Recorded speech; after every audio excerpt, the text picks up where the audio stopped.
Is soul sleep biblical? Okay, so I'm not an expert in soul sleep. I'm familiar with it, but I wouldn't say that's something that I regularly talk about. But let me just back up here for a moment. Soul sleep's the idea that when we die, our consciousness sleeps. So we're not conscious, we're not, awake, if you will.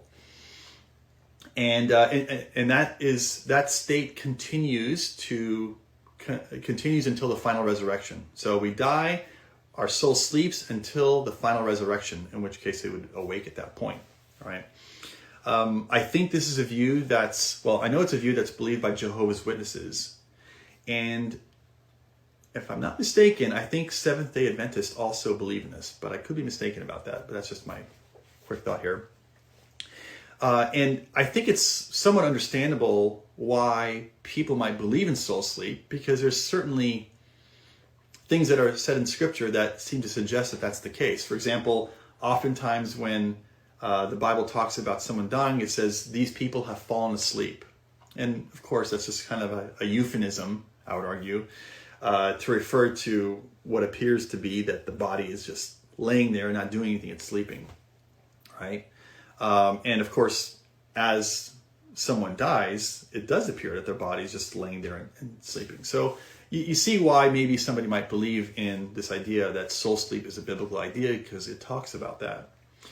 But I would argue that soul sleep is not a biblical idea, and I think there's a lot of biblical data, verses, and biblical theology that teaches against it. So, for example, I know there's in Hebrews 9, it talks about that it is appointed for man to die once, and after that there's a judgment. So it seems to presuppose that after you die, you get judged. So there must be something going on, right? 2 Corinthians, I know Paul talks about to be absent from the body is to be at home with the Lord, or to be present with the Lord. So again, seeming to suggest that when you die, you then, your soul disconnects from your body and then enters into the presence of God. Philippians 1, same thing. Paul says he'd rather depart from his body to be with Christ, right? Oh, actually, another great verse or passage would be when Jesus is being crucified, and he's talking to the two people that, on either side of him who are also being crucified. The one guy who says, the thief who says, Jesus, remember me when you enter into your kingdom. And Jesus says, truly I tell you today, he says, truly I tell you, today you'll be with me in paradise.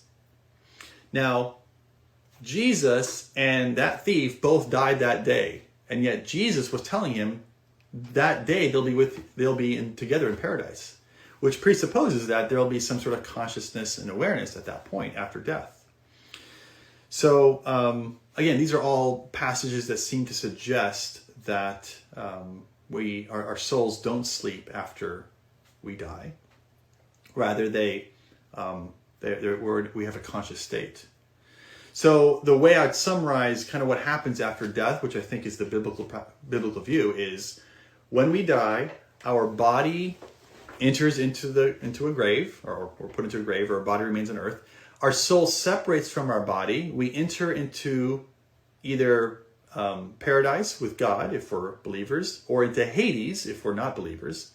And then at the resurrection, our souls reunite with our bodies.